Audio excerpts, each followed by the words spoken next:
Hi, I'm Dave Barnes. And I'm John McLaughlin. And welcome to Dadville. Dadville's a podcast where we talk about life, love, and the pursuit of awesome dadding. It's funny thoughts and deep talks. So please, enjoy your time here in Dadville and enjoy this episode with Hillary Scott from Lady A. John, sing it with me because you know I'm going. Okay. Hey there, did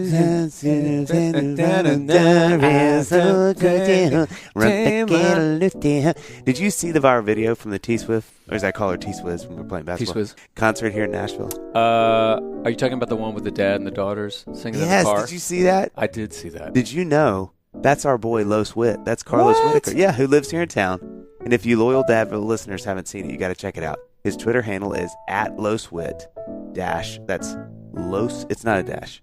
But I'm just telling, like, take a breath. Right. That's like, don't. Actually, it could also mean dash to it. Pace check yourself. it out. Yeah. Well, or just dash. Just once you hear me say the thing, dash to Twitter. It's @LosWitt. LOSWHIT. It's worth checking out.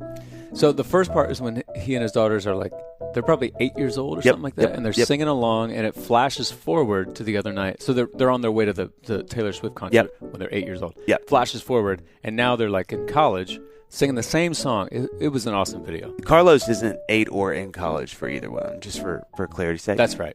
And also, fun fact on Carlos, he has a podcast called Human Hope with Carlos Whittaker. If you like his video, you'll love the podcast. Give it a listen. Then subscribe. You know the deal. You'll enjoy it. Carlos is an author, speaker, moment maker, spider killer, and hope dealer. True story. Spider killer. Yeah. Oh, I got a couple questions about that. Me too. Like technique-wise. Listen, I feel I'm good with spiders. I'm terrible with cockroaches. But can I tell you, I hear spider, but you know what really sort of tingles my ears? Hope dealer. I want to hear more about that. Hope dealer. Yeah. Not hope healer. No. Is dealing hope even legal right now? It wasn't in the 80s, but I'm pretty sure it's still not. I just checked the website and they're saying no. But I do have a guy. He slings a little hope down on Belmont. You know, no. But for real, can we be serious for a second? Let's be serious. Okay. In a time where humanity is desperate to find hope, Carlos leads us in conversations to bring us just that. From fun discussions about everyday joy to polarizing and challenging topics, Carlos shows even the most callous heart that there's still hope in humanity. You know, Dave, your heart is not callous. It's tender. It's pure. That means so much to me, John. Yeah. That means so much.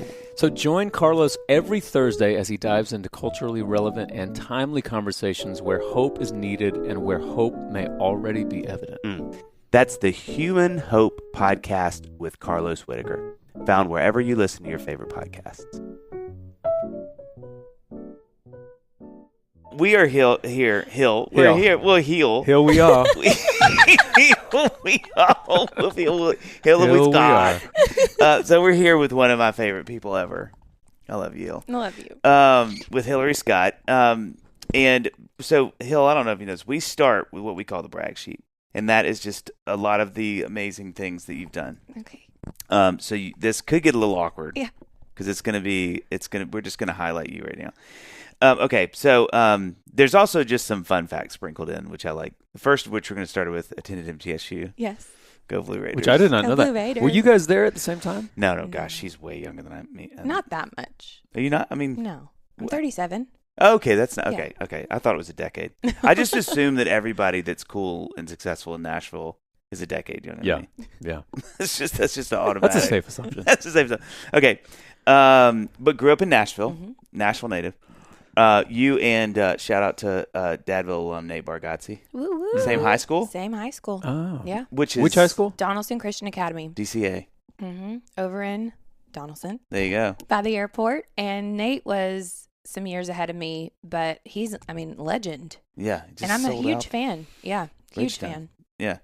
That's got to feel good for DCA, though. They're like, we are starting to represent. They're very proud. They are. And they're just a sweet community. It was such a haven to grow up and go there. Yeah. Nashville native, unicorn. Yes. Met Charles and Dave Haywood in 2006. Would that be when Lady A was formed? Yes. That was it. May. Yeah. Okay. Oh, why you even know? Yeah. Of course you know.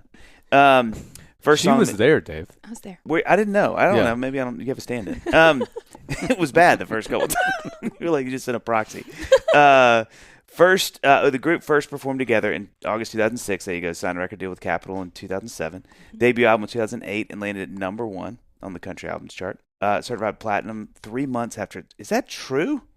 Only 3 months after its release. Good gracious. That is fast. I didn't know that.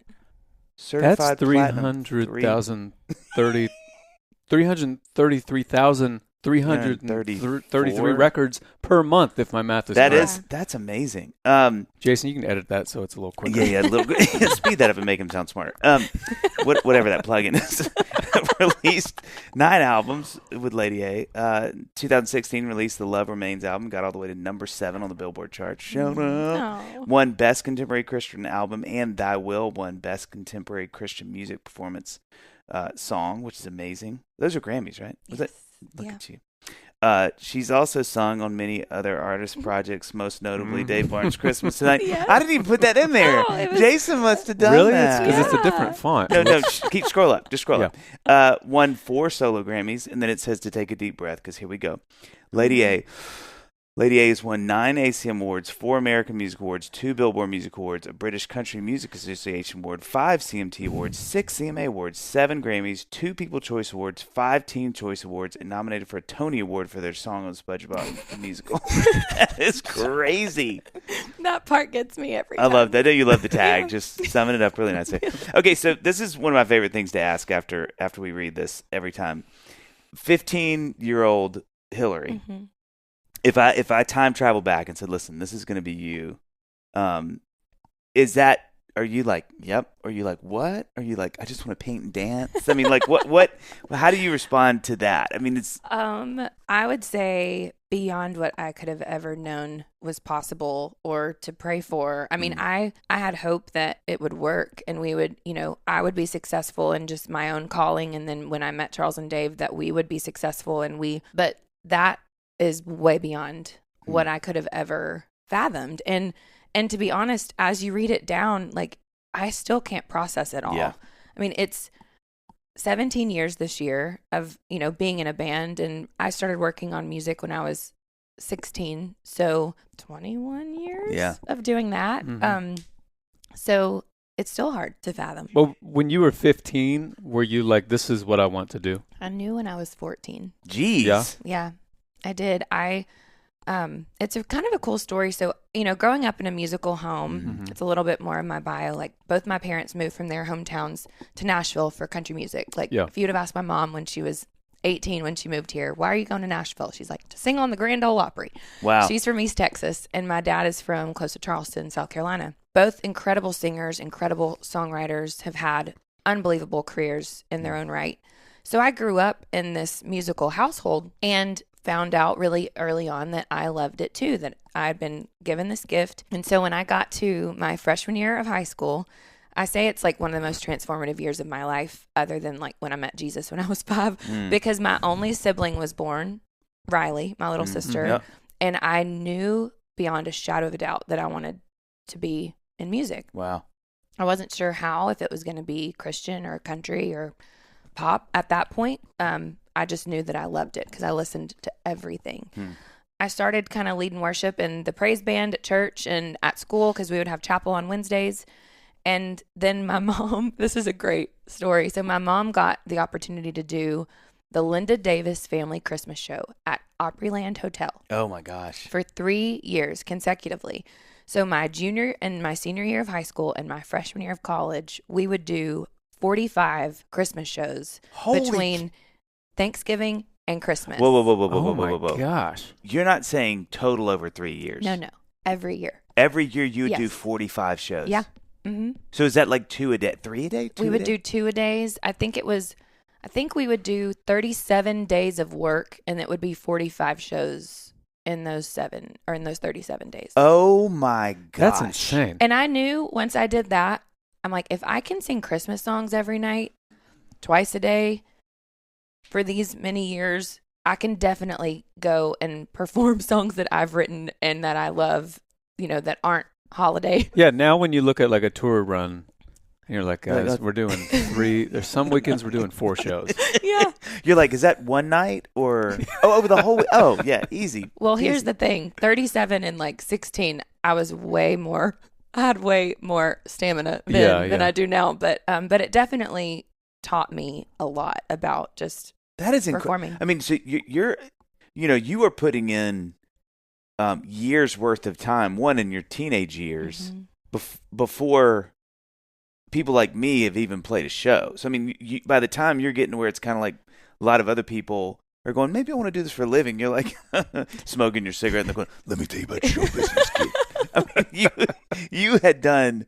So I mean, at what point did you get comfortable being up there in that season of life? I mean, I would say by the end of the first year. Okay. It just, because it was a pretty scripted, you know, we knew there wasn't a ton of improv. Yeah, yeah. Mm-hmm. It was just the first number through the end number was the same. And there was, I mean, Santa Claus came out. I danced with Santa Claus when I sang Man with the Bag. And we did Tender Tennessee Christmas, the big Amy Grant song. And it was a really sweet show. I did a little choreography, which I've not done since because I'm not a dancer. But it was an adventure, and I had never experienced anything like that. One regret I have is that I didn't do musical theater in high school. Yeah.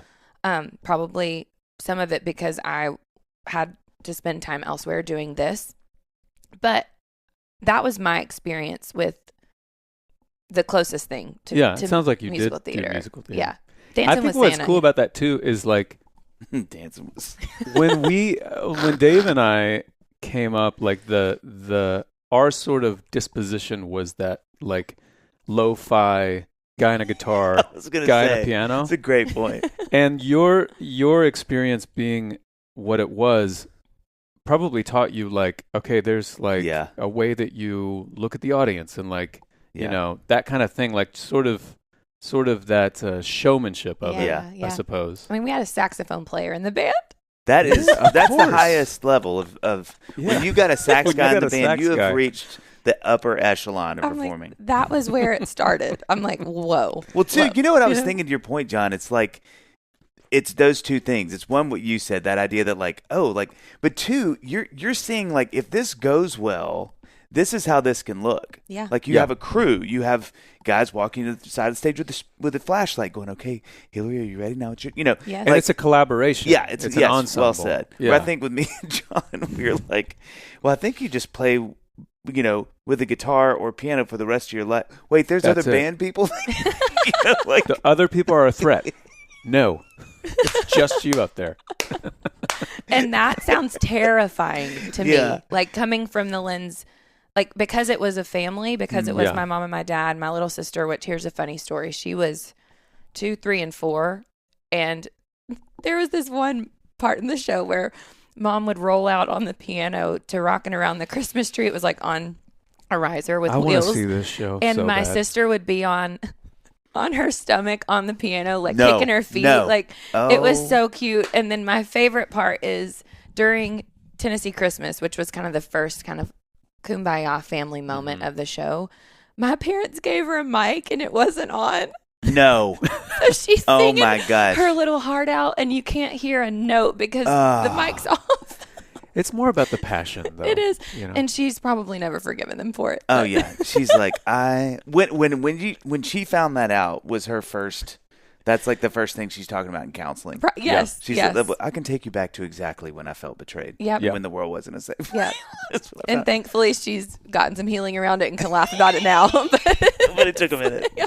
So tell me this, like what are the pros and cons of growing up in a musical family? What is that like? Question. Like a professional musical family. Yes. This isn't just dad was a hobbyist, mom sang. Yeah, and what was sort of like the day-to-day? I mean, obviously we knew what November and December looked like for you for a little while. But what was like the day-to-day? What were your parents doing? Were they touring? Were they writing? What were they doing? Yes, all of the above. So it's kind of broken up into a couple year sections. So my mom got a deal early on. I was probably 4. She started kind of working on a country record deal. She actually had a couple different deals around town. And so I would tour on the bus. Like my kindergarten and first grade years of school, I was homeschooled because my dad would kind of play guitar, road manage, and my mom would be performing. So she would go open up for everybody. She would get on a festival. She would get on a little mini run of a tour. She was on radio tour. So from about the time I was 5 until 13, 14, they were touring a lot. Now, I toured for those first 2 years. Okay. And then my dad's parents moved from South Carolina to Nashville to base here with me. So I had some just consistency in town and went to school and all of that. So they were in and out. That's why they moved, for that reason. Yes. My grandparents sacrificed so much. They picked up everything and moved to take care of me. And that's when my parents both got offered the job to be in Reba's band. So my dad played acoustic and some lead, sang backgrounds, and my mom was a background vocalist. And they toured with Reba for every bit of 6 years. Wow. And that was when her hair and her career was real big, you know? So they were gone a lot. That's good. That's really good. Thank you. 5 points. Thank you. That's really good. They got me. So that was my childhood. I just like that you can look at pictures and it's a How was Reba doing? Well, how's the hair? Yeah. Okay, no, she was really successful. I mean, her career's always been big, but when her hair was big, I mean, I remember this show. She would literally roll out into an arena on this runway of this stage in a private jet. And she had dancers who were holding like the light up cones. Like, I mean, it was out of this world, the production. And I'm like, I can't imagine now sitting in the seat that I'm in, how much that cost every night. Oh my God. Wait, but I mean, she's in a jet? Yeah. Yeah. Are they outside? Like, what's the No. logistics of this? The jet's in the arena? Yes. And she would walk out of this jet and the band would come out first and they would get out of a taxi. Oh, that's and everybody a slight. That's a slight. And, and then the jet, the hierarchy. and then the jet would come out and she would exit and everybody went crazy. I would love it if they came in on different size cars. That's how the shows went. She's like, guys, it's going to be a go-kart tonight. Yes. Reba, we didn't think it was that bad. You shut up and you come out and think. I do a similar thing. Yeah. I'm Uber Black, and then my band is on like Lime scooters. They're on birds. Yeah, they're on Lime scooters. Yep. So they were gone. Wow. That was 6 years. Yeah. So you're So home. were they doing like weekends or? Yes, it was very similar with some kind of international travel thrown in. Like they went to Australia for some weeks and they would go over to the UK and to Europe because she really was one of, I mean, I feel like Kenny Rogers, Garth Brooks, and Reba were some of the, like, we're kind of the three in my head that I can recall right now, the three pillars of country artists that really transcended genre by that point, but went to other parts of the world. And they really opened that door up for us. Would you just not see them for weeks then? Yeah. Yeah. And that was before, we had a car phone, Yeah. but we didn't have FaceTime or any of that. So, you know what you know, and that's it, Yeah. But my dad and mom, they were really good at, like, they would send me postcards. And my dad, I remember they would write me letters. And my dad kind of kept a spiral. This is a really sweet story. So my dad, while they were in Australia, they were gone for my 10th birthday. So that was, now as a parent, I'm like, oh, my daughter's almost 10. Yeah. He wrote me almost every day in this spiral the whole time they were gone. But then on top of that, they would write me letters and postcards, and I would get airmail, like the really thin paper. Yeah. And what's so sweet is, fast forward, the things that mean so much to you as a daughter growing up with your relationship with your dad, even in a hard time of missing them and being away from me. When my husband, Chris, proposed to me, he had been journaling to me for over a year. Jeez. When he handed me this journal of all of these prayers and these letters to me. Wow. And even he's a musician too. So like charts of songs, it was like I got this insight of what his day-to-day was when we weren't together. It was just so sweet and intentional. Him not having a clue that my dad had done something similar when I was a child. And so talk about, like, just the sweetness of the Lord in the small ways, just thinking about starting a new life with Chris and just the parallels of the two. So they did a really incredible job with where things were in technology and, keeping in touch as best as they could. But that was a big sacrifice for everybody. Yeah.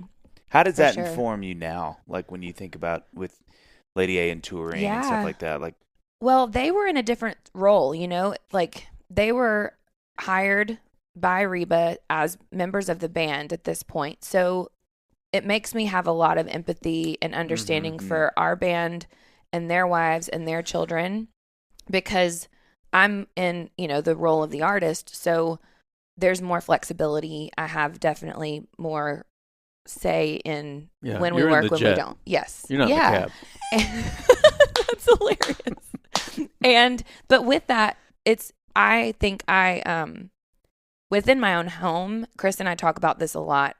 I really struggle with probably overcompensating. Yeah. Just because, as parents, one of the things that we always do is, or I try to do, is in a certain situation, like, what do I wish my parents had done if it was, and they did a lot really, really beautifully. But, so I'm always thinking, I feel like I probably don't relax as much as I wish that I could into the rhythm of what we do.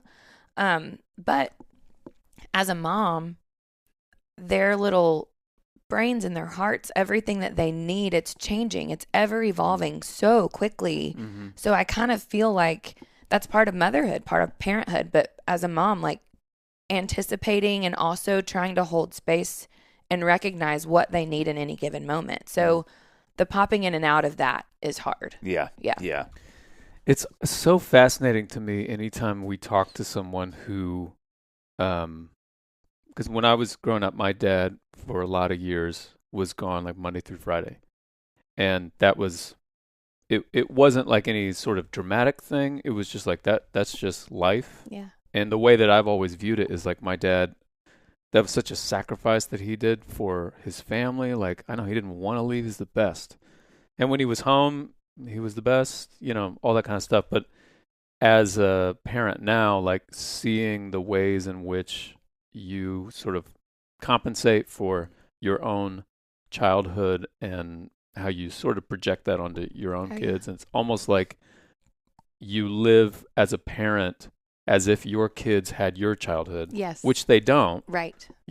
That's good. But I'm always curious how the relationship, and obviously with you, it's both of your parents, like was there any tension between your parents and the grandparents? Because when they would come home, you skin your knee and you run to the grandparents instead of them? Or what was that whole dynamic like? That's a really great question. I don't really remember any tension. I just remember the servant hearts of my grandparents. And I think, my grandfather worked. He would drive people to and from the airport at Hyatt Place over by the Opry House.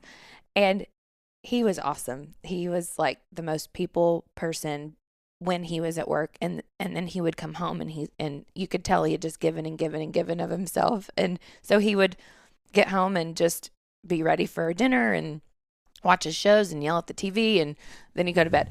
But he was so loving and he was so present when he was around. And my grandmother, the same way, she taught me, we would do a lot of things together. I feel like she taught me how to bake and to sew on a button and to do things that my mom, I'm sure grieved that she couldn't in some ways.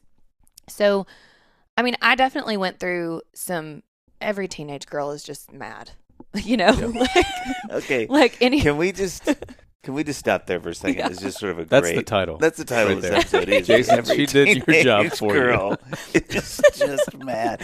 I wish that my teenage boy self had known that. Somebody could have just come to me and said, "Hey, just FYI, it's okay. They're all mad. It's not. It's not you. Well, maybe it is you. It is, but it's the collective you. It's a combination. It's a combination. It's a combination. But that I just remember struggling and just getting older and understanding the world through just a little bit more mature lens as we age. It's like, there's just you learn and you start to feel the different weights of what these choices and what these sacrifices really really were. And so I think those years I remember just being like, ugh, just being angry. But more, I think, because of just that season of life and hormones and all of that. But it definitely left its mark and impacts the way that we parent. And Chris, my husband, what you said was so good, because he's such a good reminder for me of, hey, their lens is different. So don't project on them that's right. what you felt or what you look back and think you felt, because that's the other part too, is like, remembering it right. Yeah. So that's a great point. So he helps me because his childhood was very different than mine. His parents were very, busy, and they served the local church and were music educators and worship leaders. So they were busy in another way. And my mother-in-law homeschooled all 4 of them. Jeez Louise. And I don't know how she did it. So, but he's coming at it. That's the beauty of partnership. It's like coming at it from a different lens and reminding me, like, Isley doesn't have the same childhood that you had, you know? But I think because she's my firstborn, and not to just totally side note, but like I started counseling when she was 5, and there was this big aha moment of like my first kind of memories of not being unsafe, but feeling scared or feeling like, oh, mom and dad are leaving, like having some hard times. My first memories are 5. And so a lot of my lens is on behalf of Isley because of that aha moment of her being the same age I was when I first felt scared or remember feeling scared or unsafe. So then that's, I don't know, it's just kind of impacted my work and then how I'm parenting and the corrections and the modifications that I'm trying to make for what's best for her. I mean, is there anything, I'd say top 5 hardest things to me as a parent is not overlaying your story onto your kids. Yes. That is so hard to not do. Well, it wasn't even until we started doing this podcast that I even realized that I do that. Wow. I'd been trying to tell you. You had. And you would not listen. I couldn't hear it. You were not. It was like your sister with that mic. It was off. It was to me. Oh my gosh. So in the band, I mean, this is sort of a silly question. What is it like being with a bunch of dudes all the time? Oh my gosh. I mean, you were just surrounded. Which for people who don't know, Dave is currently on this tour with Lady A. Yes. So I'm just adding. I'm not even helping here. One extra dude. I'm one more dude. Yeah. You know what? It's funny how I grew up with all boy cousins. First cousins. I was the only granddaughter on both sides of my family. Holy cow. Until my sister was born. So I kind of grew up surrounded by boy cousins. And then when I got into high school, one of my best friends decided to be a football manager. And so she was like, would you want to do this with me? We'll basically get to hang out all summer. And because we were there for summer practices and 2-a-days and all of that. And then every Friday night, Friday Night Lights. So I started football managing my freshman year of high school. I did not know this about you. So I managed all 4 years of high school. No. Yes. So you were made for this, Hill. So basically, you go in after all the guys have left the locker room and you pick up their dirty jerseys and you take them and you throw them in the wash. So I feel like wow. I feel like that should be illegal. It does feel a little, yeah. High school girls do that. It was, honestly though, it was fun. It was so fun. And I look back and I'm like, thank you, God, because there's this level of traveling with this job, but especially because it is such a male-dominated industry. It's less and less so now, but especially in the beginning, I was kind of hard to offend, which looking back, I probably could have been a little more offendable, but what a great phrase. I really just was used to being around guys, male energy. Yeah. And so I was able to kind of roll. Now that's proven to bring me into some loneliness over the years that I've had to really work through, and thankfully have a great community. And I'm so thankful that I'm from here. So when I come home, I just feel rooted in a different way. Yeah. But yeah, so life, by the grace of God, prepared me to be, and that's in this seat. Your music pedigree, but also, being around the guys all the time. That's crazy. Yeah. Okay, so all I'm saying is that if Marty was so worried about making it back in time to save Doc Brown, he should have given himself more than an extra 10 minutes. I mean, he says 10 minutes ought to do it, then proceeds to get to the mall too late, and he's literally in a time. Hey, Dave.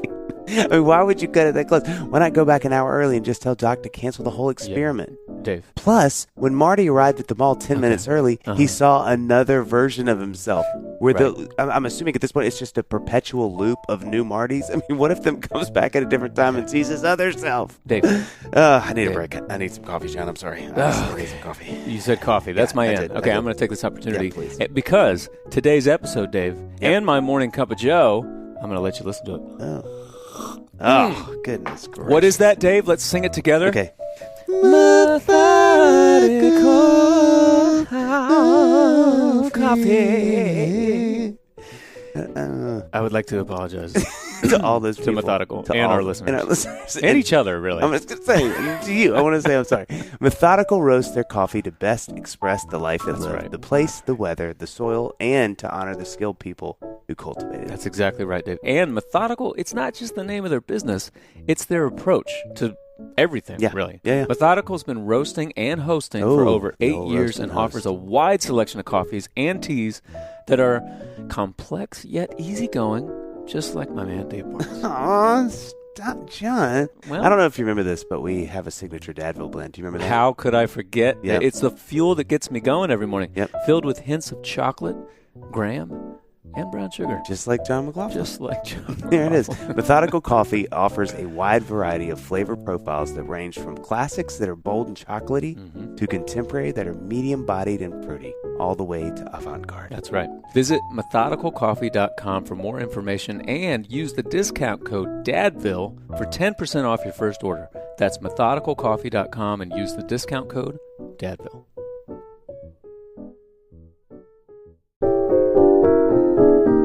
Dadville is brought to you by BetterHelp. Give online therapy a try at betterhelp.com/Dadville and get on your way to being your best self. Dave, yes, I've been your friend for a long, long, long time. You have. Arguably your best friend, but let's not focus on that. You know what one of my favorite things about you is? My calves. That and you're a giver. No. You're always thinking about what you can do for your family, your friends, everyone you care about. Well, John, that means a lot. Yeah, but sometimes when we spend all of our time giving, it can leave us feeling a little stretched thin, maybe a little burnout. Yeah, I feel you there, John. But you know it can help give you the tools to find more balance in your life, Johnny? So you can keep supporting the ones you love? Tell me. Therapy. That's right. Therapy is helpful for learning positive coping skills and how to set boundaries, which is so important. Yep. It empowers you to be the best version of yourself. If you're thinking of starting therapy, give BetterHelp a try. It's entirely online, designed to be convenient, flexible, and suited to your schedule. Just fill out a brief questionnaire to get matched with a licensed therapist, and you can switch therapists at any time for no additional charge. Find more balance with BetterHelp. Visit betterhelp.com/Dadville today to get 10% off your first month. That's BetterHelp, HELP.com/Dadville. Well, I did wonder if you feel like in the band, like, do you feel like you are representing all women all the time? I wonder this anytime there's a situation where there's like one of whatever. Yeah. Dave, like, well, Dave is pretty sensitive. So I feel like Dave is like a nice go-between. Yeah. He's sort of got little foot and like, look, I have emotions. You know, Yes. and then he's a dude, so maybe he's like the bridge. He's the liaison. Yeah. You know, I definitely, I feel a calling to represent women, but I wouldn't say that I feel like I get up there and feel like I'm representing every woman. I feel like I'm up there to be the fullest self, my fullest self that I can be, and also celebrate that. You know, I look out into a sea of people in our audience every night, and most of them look like me. You know, their husbands or their boyfriends or their guy friends are sweet enough to come alongside. And, you know, there are a handful of guys out there who are like, love don't live here. What? You know, like want to do and love it. But I look out and I see so many women. So this show in particular, too, it's just so intimate, and it's the connection with the fans each night.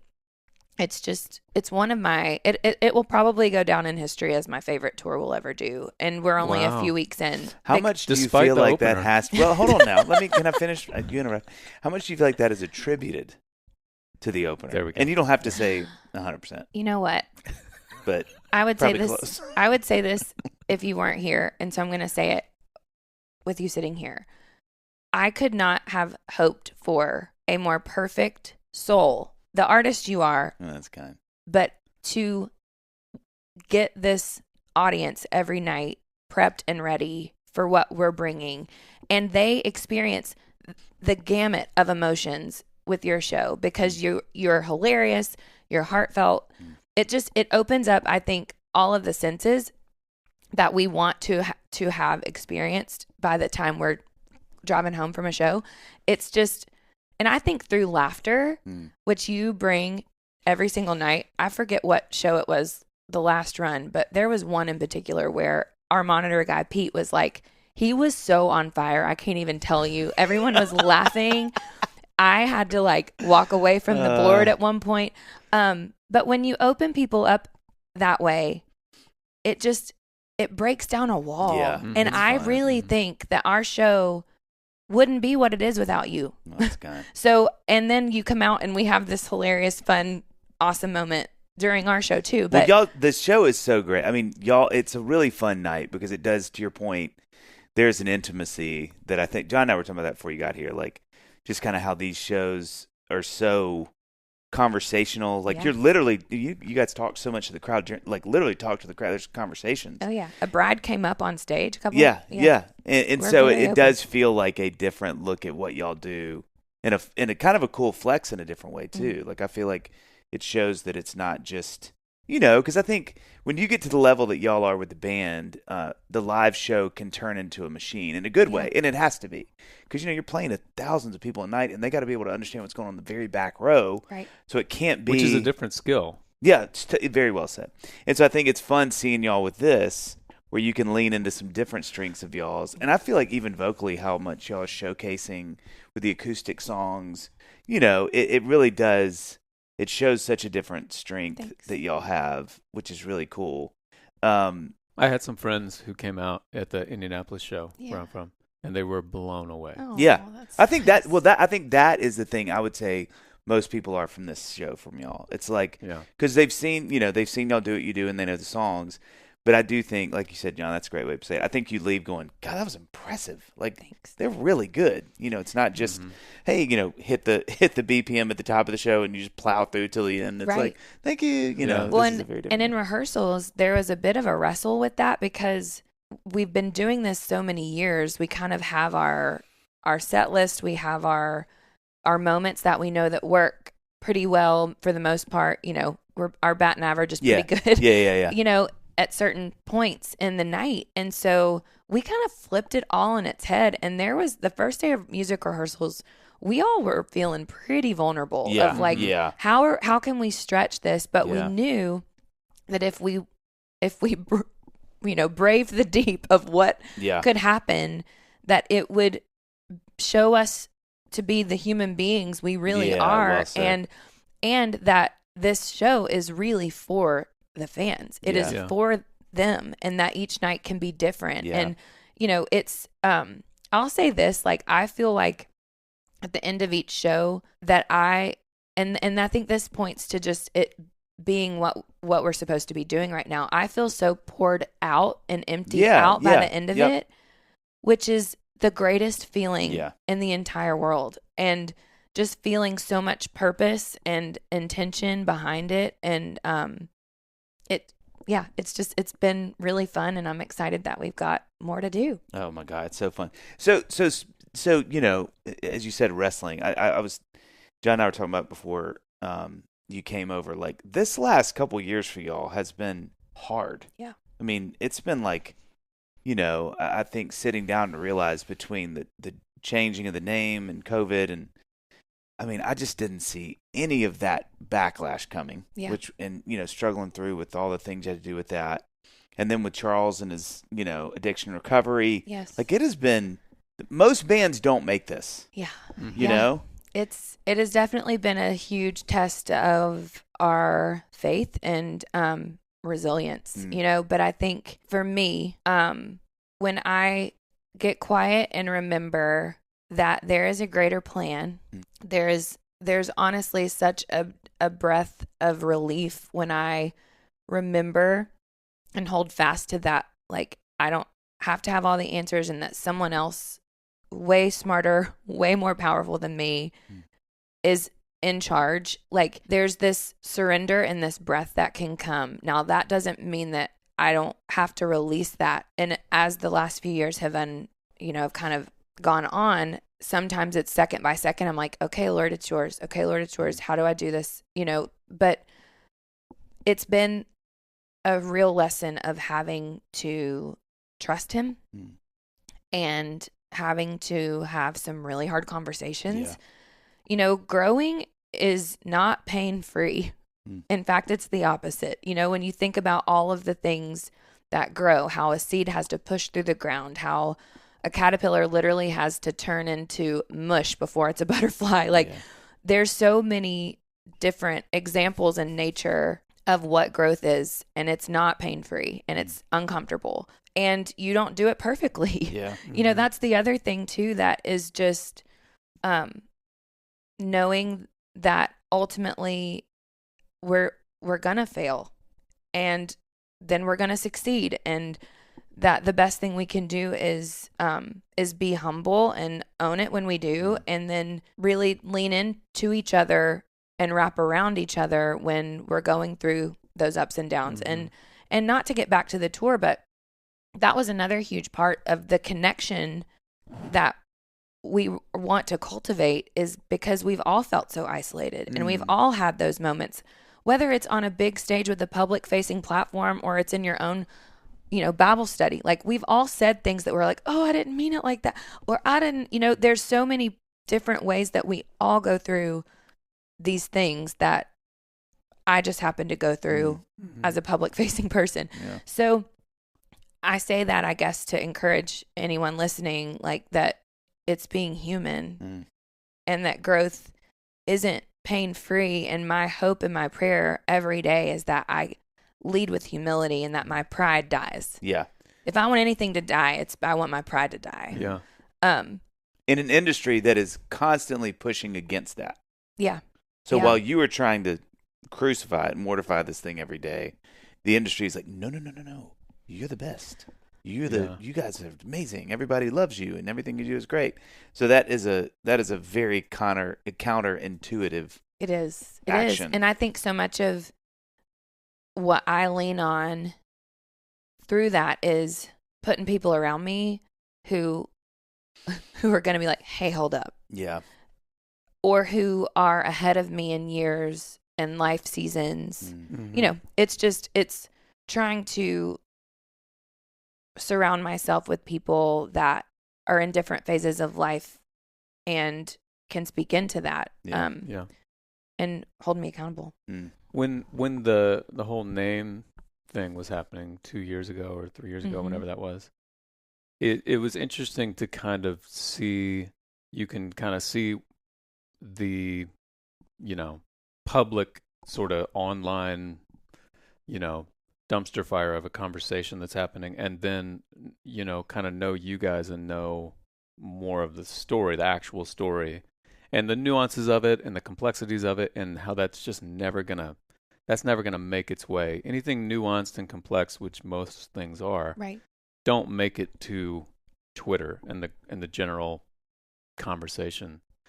Has it changed the way that you, like, your relationship with that on a macro and a micro level? I mean, we all have, like my relationship with Dave, there may be misunderstandings and things like that, and you do your best to fully explain yourself to your friend or your spouse or whatever. And then you have that relationship with the general public, being a public figure.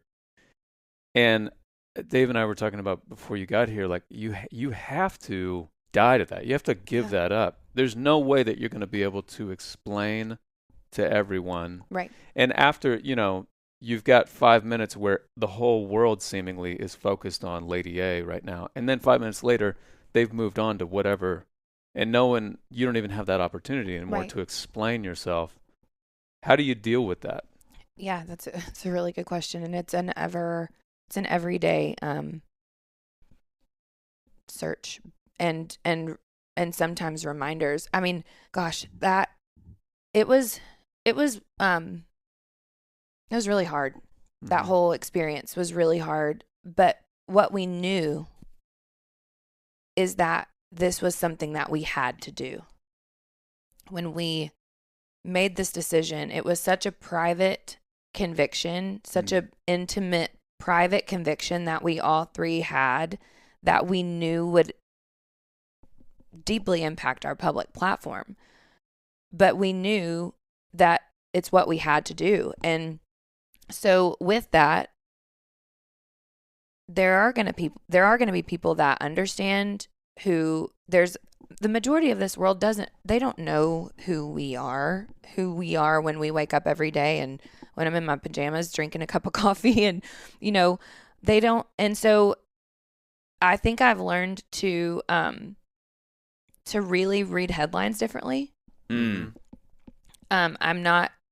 really am slow to trust it on the first run, of what I'm seeing. I think, because that's the greater, and not even so much even about what I went through, but just in general, like when we sit in a room like this is community, and this is where conversations can happen in a safe place. And I truly believe, like, it's impossible to do that online, and it's impossible when we have powers that be in certain places that post articles that are truly wanting to get your attention. It's a hard time to be a human right now and have real honest conversations and dialogue and feel like progress can be made in any lane. So all that to say, I think, not to overgeneralize it, but I've just been praying for discernment more than I have in my entire life. Wow. And also having to really let go of the fact that it's impossible for the 7+ billion people on social media to really know who any of us are. Yeah. Right. It's what, and so to try to give grace there to myself and to others, and also continually ask the Lord, like, where did I mess up? How can I continue to make corrections in my own day-to-day life to live more like you have called me to? The two things that I think about so much with those scenarios is one, it's one thing to do something wrong and know you've done something wrong, and then withstand the backlash, right? Like, I messed up, right?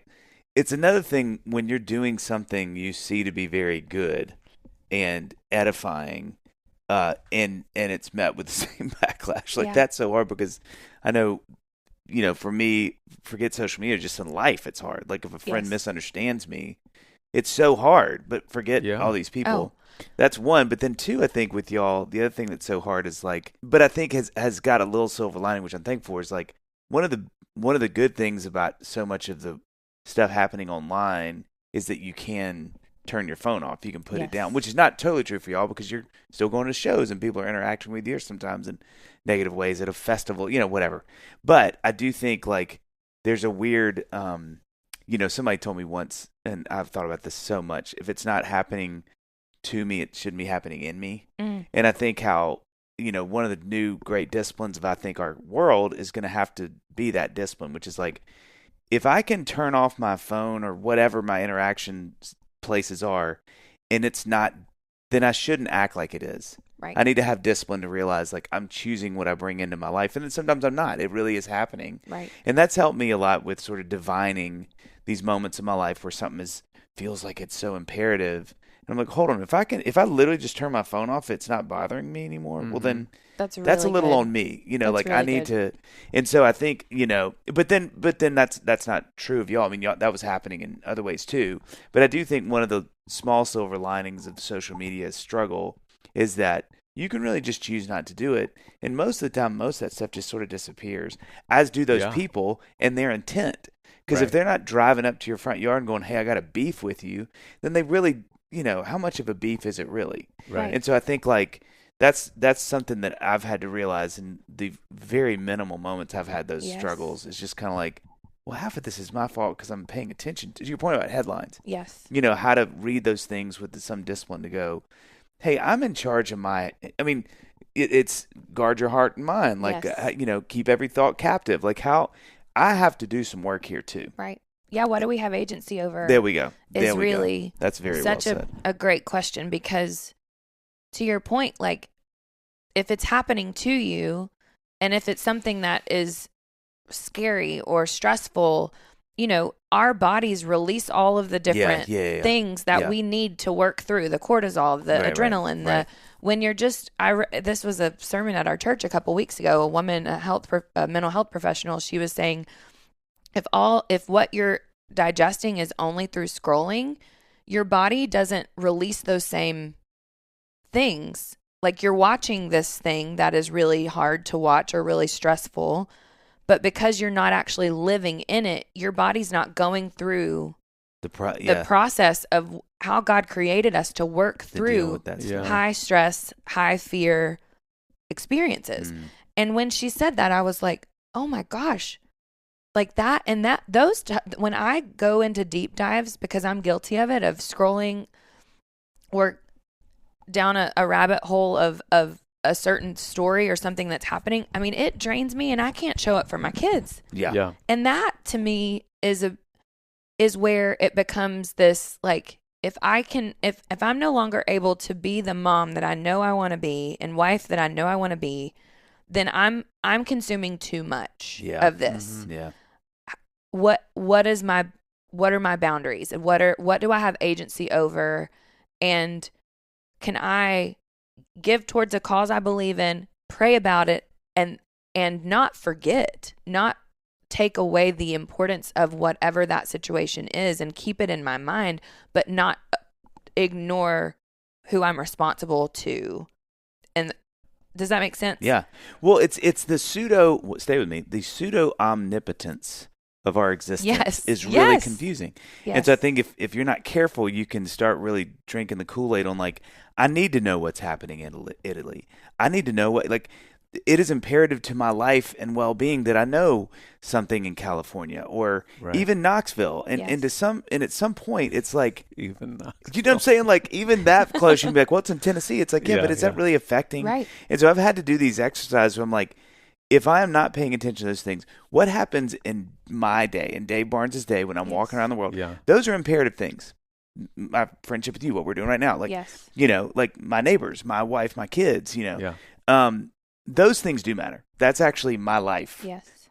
Well, and it's really interesting, Hillary, like you're saying, like this woman was saying at your church, like the things that we're starting to learn that are happening biochemically that make you, because you're not reaching for your phone because you're curious what's happening in Italy.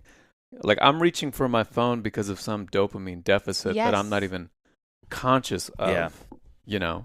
That's good. Dopamine deficit was the name of my first rap group. Okay, so watch me go light. Enneagram 7, we're gonna go light again. You have these 3 girls. Yes. You and Chris have these 3 girls. I tell me about what it's like being a mother of twins. What is that? Because your oldest is almost 10, you said, and then the twins are 5. 5. I mean, what is? First of all, I feel like Isley is like mama too. She is. She's very like. Every time I talk to her, I'm like, "Are you more mature than I am?" I'm a little intimidated by her because when I see her, I just feel like she knows things about me. She's like, "You could do things better." But what is it like? What is it like with with twins? Just like, what is that? Parenting has got to be tricky. It is. It is. So it's a whole lot of things need to feel fair. That would be one of my first questions. Which I think is in every household, no matter if it's twins or, I mean, you have the same amount of children in your home as I do. So, it's like in my youngest twin, Betsy, I mean, she's the baby, even though she's just a minute younger than her twin sister. And it pains her when things aren't fair. Like, it is hard.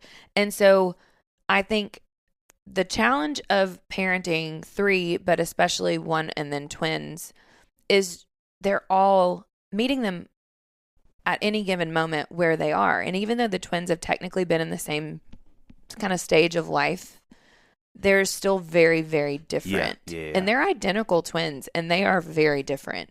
And which, as a twin mom now, I'm like, yeah, of course they are, because they have the same birthday and they were miraculously, created, but they are their own beings. Yeah. And so really discovering what each of them need at any given moment and kind of flipping a switch to go, okay, no, Emery needs that. Okay, now Betsy needs that.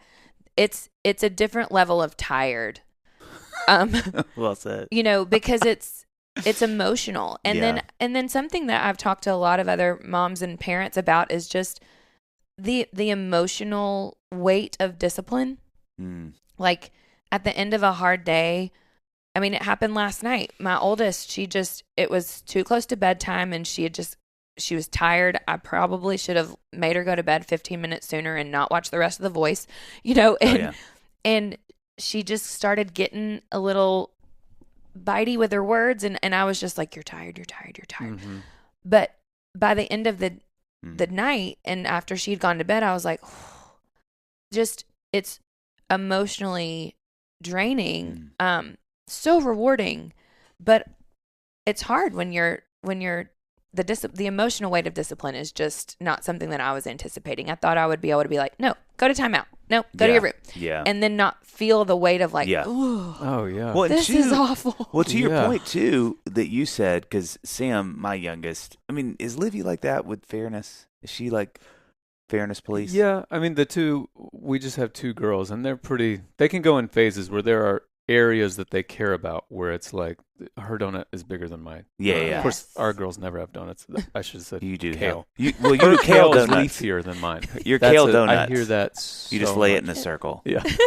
You're like, honey, this is real donuts. I promise. Don't get online and look it up.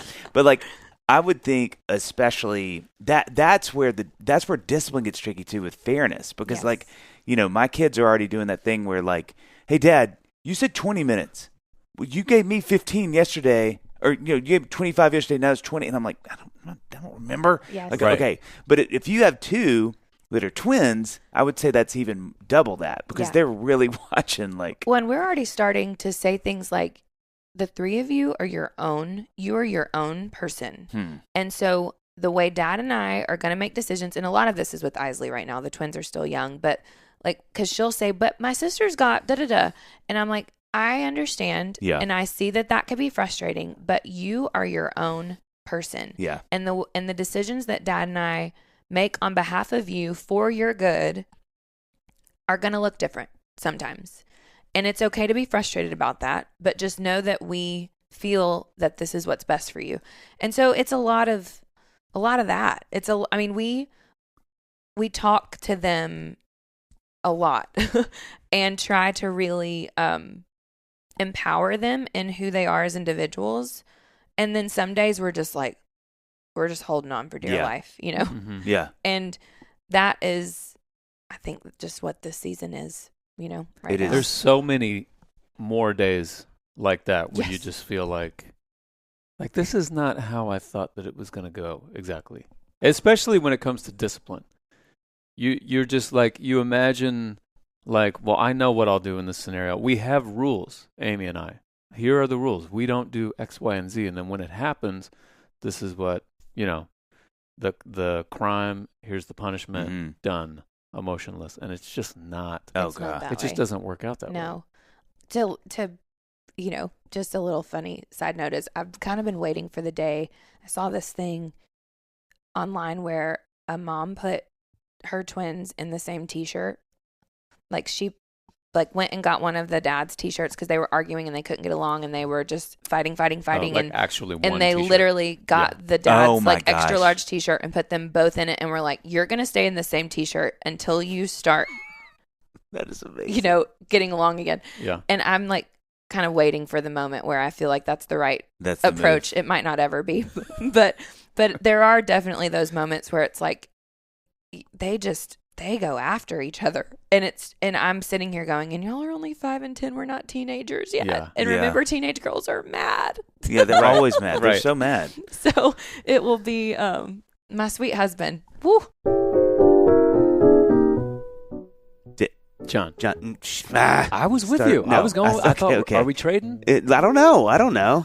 Have you gotten Big Mike his Father's Day gift yet? I meant to ask you that. Father's Day? Yeah, you heard me. Hey, let's just be grateful that my Mother's Day gifts have been purchased at this time. But yeah, it is time to start thinking about a Father's Day gift for my man Mike. That's the first time ever I've called him my man Mike. But let me ask you, did you have something in mind? Because it seems as though by virtue of you asking the question that you have a Father's Day gift recommendation for me. Listen, my man Mike, I actually call him that too. I know. That's why it felt weird, because that's your thing. That's what I call it. My man Mike, and then he won't turn around and have to tap him and say, that's you. When it comes to Father's Day, and here's what I'm thinking, is there anyone you trust more than, say it with me? Manscaped. Sorry, I should have given the pause. Let's say it together. Okay.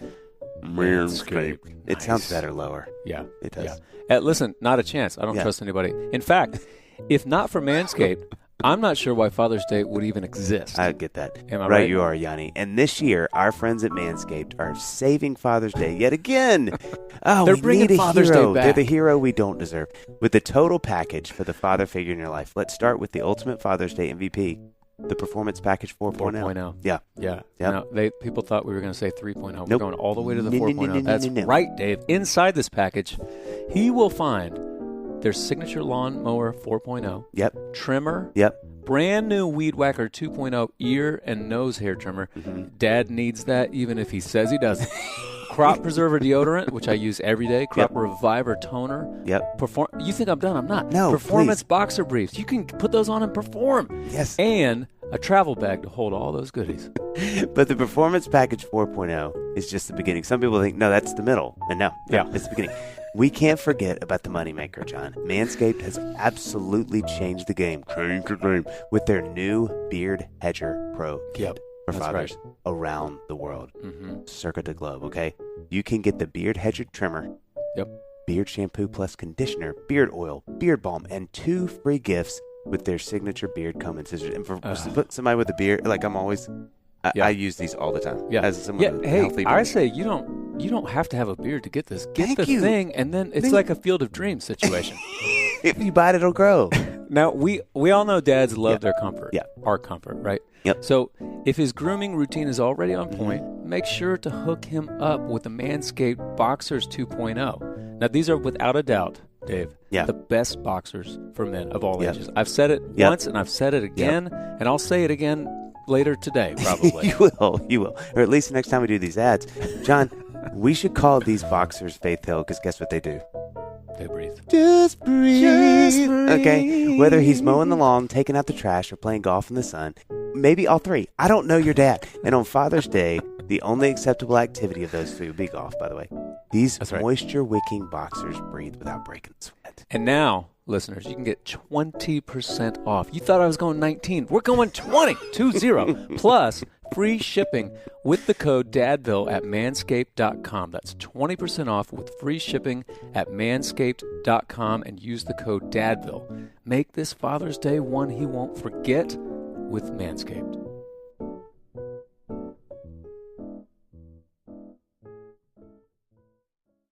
So I'm really curious to know the dynamic there, because Chris used to be in the band, used to travel with you all the time, and now he stays at home. Yeah, stays at home with the girls. Yes. What is that like? You know what? It is. By the way, huge shout out to your husband. Thank you. Is there a kinder, more gentle, wonderful human being in the world? Nice and also really killer drummer? Thank you. Your husband is a gem.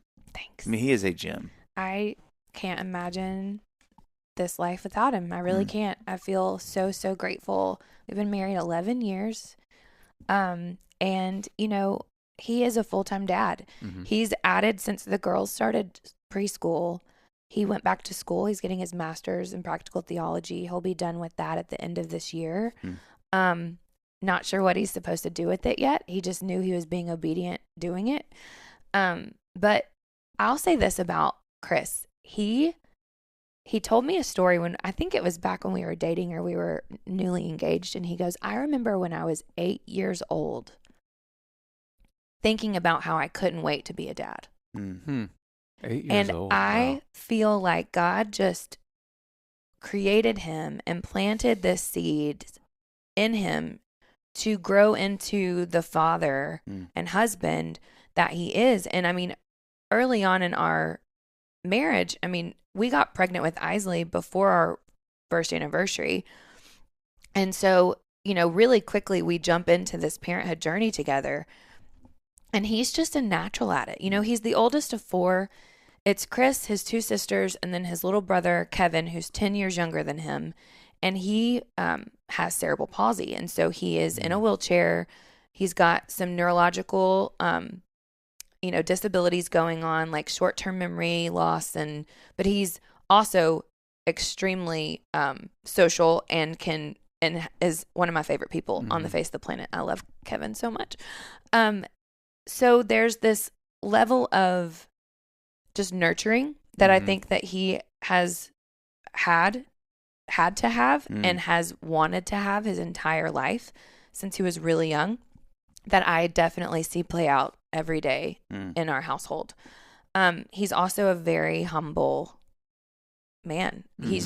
And realized quickly, I mean, he jokingly said, he goes, I think they're going to choose you over me. It's probably my time to go get out of this, you know, road life in this band, as much as I don't want to leave. It was time to leave. And That's he was with us. incredible amount of wherewithal. Yeah. And he was with us 7 years. And there was so many sweet, you know, how the way something starts and then the way something ends. I feel like God is so kind sometimes to just give you such closure. It was like the first show he ever did with us, he was subbing for our drummer because he was on paternity leave. And we flew to London and we played Shepherd's Bush Empire. Wow. And Chris played for us in that show. The last show he ever played with us was in London at the O2. And I was 20-ish weeks, a little over 20 weeks pregnant with our twins. And that was what a cool where it ended. And it was 7 years. And it just felt like, and okay, we exhale and we know that this is how it should be. Wow. It has been really hard with him home, you know, and me leaving, me being the one that's orbiting in and out of our home. I miss our family out on the road together. Yeah. So that's been challenging in a lot of ways, but it's what this season has called for. Yeah. Yeah. You know, No. we're both Dave. curious. You go. So curious. You go ahead. One Well, thing I was just going to say. I knew you were going to do that. No, go. I think one of the things that I'd be so curious, and this is a question for 20 years from now when the girls are all older, but, you know, there's such a difference in how dads and moms relate to their kid. Very obvious statement. But there is, and I think it'll be interesting to see from this season of him being with them when you're gone as a solo parent. Yes. Like it's a different energy. Like my kids are very different with me solo than they are with Annie. I mean, Yes. extremely different. I mean, John and I laugh about it all the time. And so it'll be interesting to see years from now later when the girls can enunciate that, what that was like. Because in some ways, my guess would be, like with my kids, I just feel like they're a little simpler. They're not quite as demanding. I think that's because men are just a little more Cro-Magnon and a little like cavemanish, so they're not going to pick up on I our feel subtle. like our girls, and this was from when Luca was like a baby, was just it's like she knows as a 6-month-old baby, she can't get what she can get from Amy from me. Yeah, so there's just so kind she's of easier for me. Wow. Yeah, she's just like, well, you can't even give me what I need. Like, yeah. But like, you know, so it'll be interesting to see as they get older and can say like, well, you know, Dad was interesting because it was like and even with you that's gotta be tricky too when you come home, because all of a sudden it's like Mom's back, and I can't imagine for you walking in and you're worn out from the road and just and a me and the tornado guys. of emotion. Yeah, and then they're like, all of a sudden it's like, this is how I would define it. And people listening to this are probably going to stop the podcast and throw their phones out of the car when I say this, but I do feel like with us, it's a more it's a more limited verbiage. Like the language just it's got less words. It's still very effective, and I feel like my kids, we can communicate well. But with me, I feel like they look at me and they go, "Hey, we can't get rid of those. Don't try that." Yeah. Dad, me hungry, and I'm like, "Great, I can get you food." You know, I have an example of that. You know, I have a great example that's recent of that. So Chris picked up all 3 girls from school. And on the way home, Isley kind of shared the story about something that happened in her class with one of her classmates. And it was a misunderstanding, but the way that she described it to him, there wasn't really any much emotion attached. It was very factual. It was like, this is what happened today, and da da da da da. Well, then I get home shortly after that, and I can tell, I'm like, okay, she hasn't had a snack yet, so I can tell she's a little like hangry, and I can tell something's off with her. And so I call her over. I'm like, hey, what do you want for a snack? And I'm like, how was school today? And she was like, I could just tell she was off. And I said, did something happen at school today? And she just fell apart. And it was just this misunderstanding with one of her classmates where she just got her feelings hurt. And I don't think that she conveyed to Chris in the car on the way home. And some of that could have been the time of day. It was like she was coming down from the school high, and I feel like her volume were like, you're in third grade volume right now. Let's bring it down a little bit, because everybody's just been, but where's even the emotionally, that's what we need. But even emotionally, just as she got home to decompress from the day, that was probably part of it. But but it was very different what she expressed to him and then what she expressed to me. Yes. Which proves your point. Yeah. Well, I will say with my girls, there are things that they just won't tell me. I can tell one of them, like something happened at school. I can tell something's maybe a little bothering one of them. Amy definitely can tell. Luca won't tell me, but then later on, like, on the porch after the girls are asleep, Amy will come out and she'll be like, so she told me. And that's fine. Yeah. I'm okay with that. I mean, it's been since day one. Like, they just prefer Amy. There's just that connection, and we've got a different connection, but there's a hierarchy there. Yeah. I am in the cab, y'all.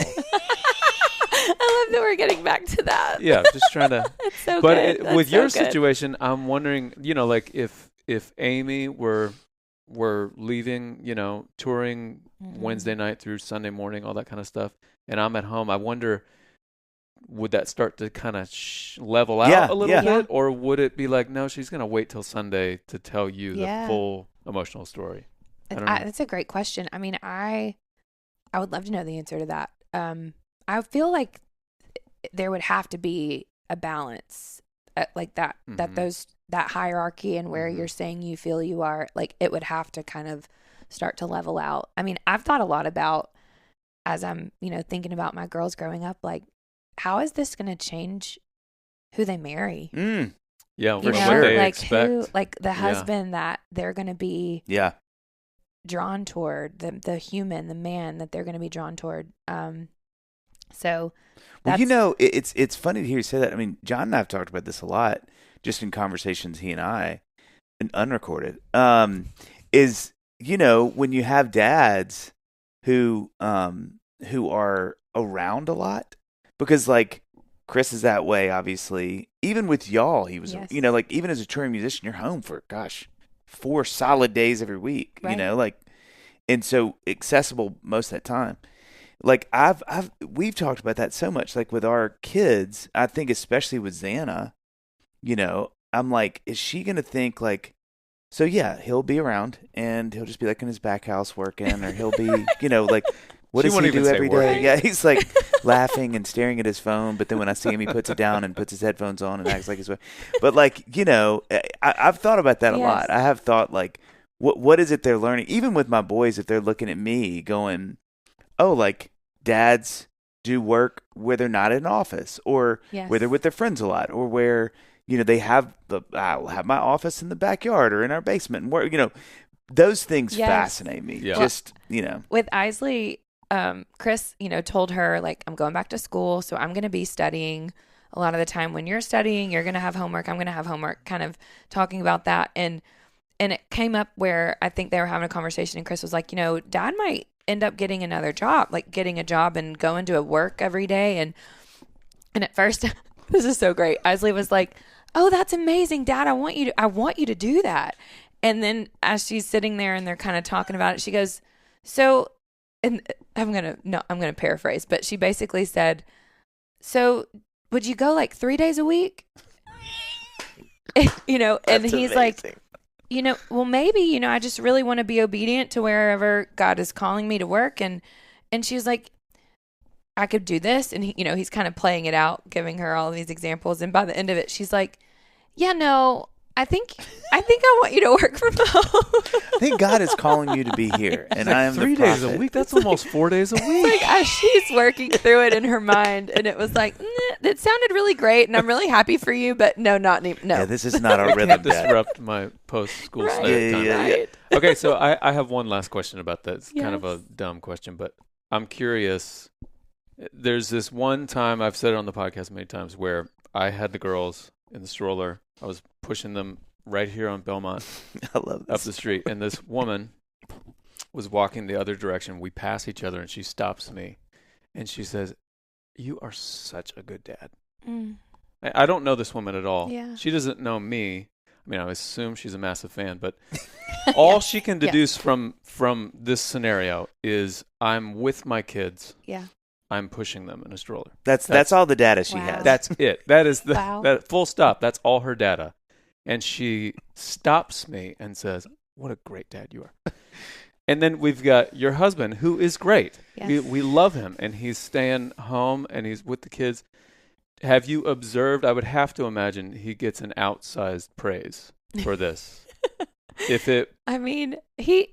Yes, but I can honestly say, because I live with him day in and day out, that he deserves it. He really, really deserves it. And I, as you're sharing that story, the first thing that comes to my mind is, what time of day were you walking them? It was in the morning. What? So this woman, I guess there's more data. I'm unemployed. She knows that. I need a pick-me-up. No. What that tells me, though, is that so I'm going to read, and I'm an Enneagram 4, so I'm going to go real deep into my feels with this.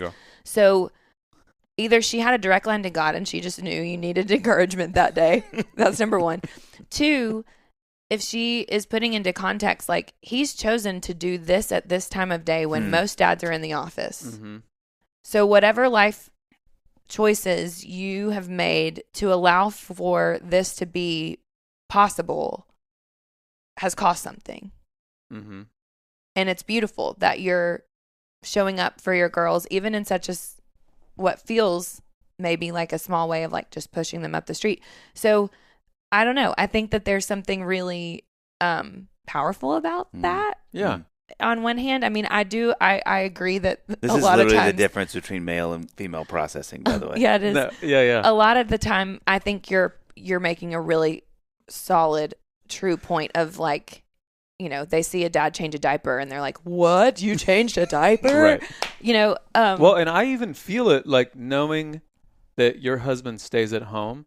I have a real reaction to that. I'm like, I love that he does that. I'm like, that he is doing that in the face of a norm that goes the other way. Yes. Yeah. Which I think is awesome. And at some point, and I think that's truly a part of his calling. Like, the calling on his life is for the future dads, or the new dads, or the established dads in his life, or who his sphere of influence, to look and go, oh, it can look different. Yeah, that can be how it looks. Because I think, I could never speak on behalf of a father at all. But, like, I can imagine growing up, there's a pressure as a man to go, this is my lane. Yeah. This is my lane, and this is the pressure that comes with that lane. And so that for there to be someone, who has hard moments but isn't totally flailing, like who's handling it with grace and humility and transparency, like, that it's possible. I think that's a beautiful thing. Yeah. And he is, like, so ready and willing and excited to talk to any dad who wants to, whether he works in an office 5 days a week or is thinking about staying at home. And it won't be forever. That's the other thing. Right. I said this earlier, but it's like, our kids are ever evolving in what they need and what they need from us. And so, this is a really short season of their life. It feels like the days are long and the years are short. It's what they say. It's so cliche, but it really does summate this season. Yeah. Yeah. Yeah. But thank you. Okay, so we have 3 more questions. Would this be in Momville this month? Yes. With Mother's Day, and we're having, our a lot of women friends. God, that didn't feel dirty. I wish that I hadn't. I'm going to go to jail in Dadville. I'm going to be the first occupant of jail. I can hear Isley right now being like, God, someone really watching? Gosh, do you have a babysitter? Am I that? Because I can do it. I can help you in a lot of ways, Dave.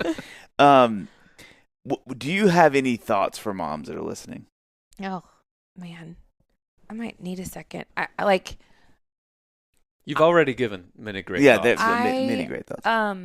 I think one of the biggest, I don't know why I feel led to share this, but I will. Like a conversation with my mom. The twins were little. They were probably toddlers, like a year and a half, maybe 2. I was going out of town, and I told Isley that morning, because, when they're about 5 to 7, you don't want to give them too many days ahead. Like mommy leaves in 4 days, because it's like, there's just this. Yeah. So trying to find that line of when to kind of share the news of when I'm headed back out and when I'm going to be home and how many sleeps and all of that. And she had gotten really sad. She'd gotten really, really emotional because she didn't want me to leave. And I, in that moment, was like, hey, Isley, can I tell you something? Like, I'm really sad too. Like, and I'm sad that you're sad, but can I talk to you about something? And she said, yes. And I said, you can feel 2 things at once. You can have 2 feelings simultaneously. And I'm really sad that I'm leaving you, and I'm sad that you're sad. But I also want you to know that mommy's going to do what God has called her to do.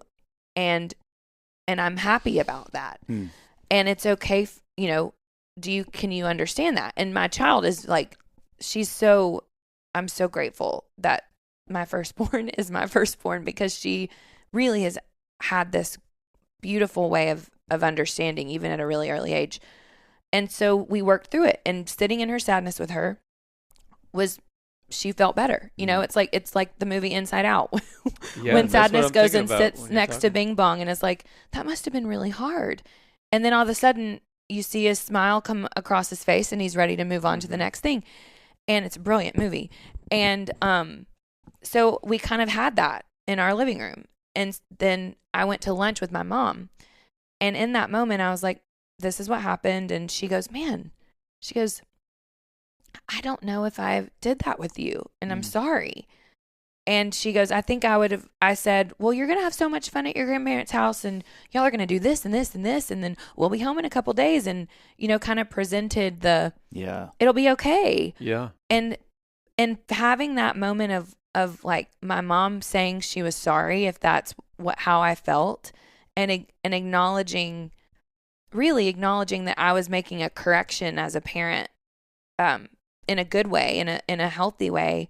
It meant the world to me. Yeah. Kudos to your mom. And I think that I feel led to share that, to maybe as a reminder or a bit of a challenge to other moms listening. Like, maybe think about practicing sitting with your child in their sadness, especially if it's around you not being able to be at something, or you leaving town for something, or just in those moments of like, it's okay to be sad. It's giving them the opportunity to see, like, I'm a flawed human being. Because on the deepest level, I'm here to take care of you and to be your earthly mother, but I'm also supposed to point you to the one who created you, who will actually fill you with unconditional love. And it's hard for me to even fathom that as a human and as their mom. But I think those are beautiful ways to remind them on their level, like, I love you, and I'm also, it's an imperfect love because I'm not God. Yeah, that's great. But he does love you perfectly. Yeah. I'm an Enneagram 4 as well. And I had, if someone asked me, which neither of you did, of course, but like, what's a amazing moment as a dad. Like what's a high point moment as a dad? It's maybe 6 months ago or so. I was with our oldest, and she said she was sad about something, and we were kind of quiet for a little bit, and she said, "Daddy, I like being with you when I'm sad." Oh my gosh! And I'm gonna cry right now. And it was like, it's such a great moment. Wow. But I'm like, this is not a moment that you ever could have seen as a parent. Yeah. Like what a great moment. I always thought it would be like where I saved the day or something, or like I did something, or I made her laugh, or I fixed the problem. Yes. Where I was like, she was sad, and then I was like, but think about all these things, and then she's happy, and then that's the moment. Yeah. You know, like you couldn't foresee that. You know. So the sad moments can be awesome. That's beautiful. Y'all do know me well enough. There is hard. Is that the hardest thing that I do as a parent as a 7? Right. Because it's not just that I don't want to sit in it. I have a way to get us out of there quick. Right. With a little beaky boppy, little jokey face, a character, somebody, and everybody's like happy again. And I have to really. That's been a really hard discipline for me. Mm-hmm. One that I think every now and then I do okay, but man, because I sort of feel like I actually have a superpower to change this moment if I want to, you know. But it's hard. That is really hard. Okay, so we end every Dadville with 2 questions. Yes. I'll ask you the first one. What is the one thing you want your kids to know? That they are unconditionally loved and have a deep, profound purpose. I think, and that sounds really like serious, but I think in all of the ways that I fail them, and all the ways that Chris fails them, and all the ways that this world is, going to be hard. It is hard. It's already been hard for them. To never lose hope and belief that they are loved and that they have a deep purpose. And I think for my oldest specifically, it's that failing is okay. It's not, failing is actually, we talked about it last night. She tried to experiment baking cupcakes, and she put too much flour, and they were like bricks. And she was devastated. And I'm like, Isley, this was an experiment. Like, you were so brave to just blindly bake. Like, I would cheat. I would look up a recipe, and just trying to really frame it, because it's true. Like, you're learning when you fail. It's not, it speaks nothing of your worth. Yeah, that's a great point. And so maybe that would be the truer, what I want my kids to know. Yeah. Is that failing is not, your worth is not attached to whether you mess up or not, or do something right the first time. Can you just text me that every day? Yeah. Just make it an automatic text. I need to remember that so much. Yeah. Okay, last question. What do you want your kids to say at your funeral? Oh, that chokes me up.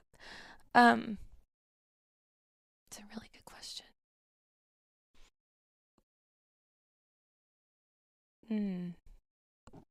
I think as I sit here today, I heard this phrase over the weekend, and it's a common one, but it really it kind of encapsulates my answer, which is that I want to have a duck's back and a lion's heart. I hope that they see that I let things roll, but that I have courage. And that they know that they were loved. But that was a phrase that was said by a woman I love this past weekend at a women's conference I attended, and she gave this whole talk about having a duck's back and a lion's heart. And I loved it so much, and it's been just in my brain since. And so, yeah, because how you deal with adversity, to not lose courage, to still do the right thing, and I hope that they speak something to just how much I love them and people, and just want others to feel seen and loved. Mm-hmm. That's my hope. I think I've gotten it back wrong for years because I've tried really hard for a lion's back in a duck's heart, and that's applicable in some places. That's a different skill set. Thank you a million times for coming, Hill. I think I just saw the jet land in front, so we know that's your cue to get out of here. Well, I called an Uber Black, so I know. Way to do it.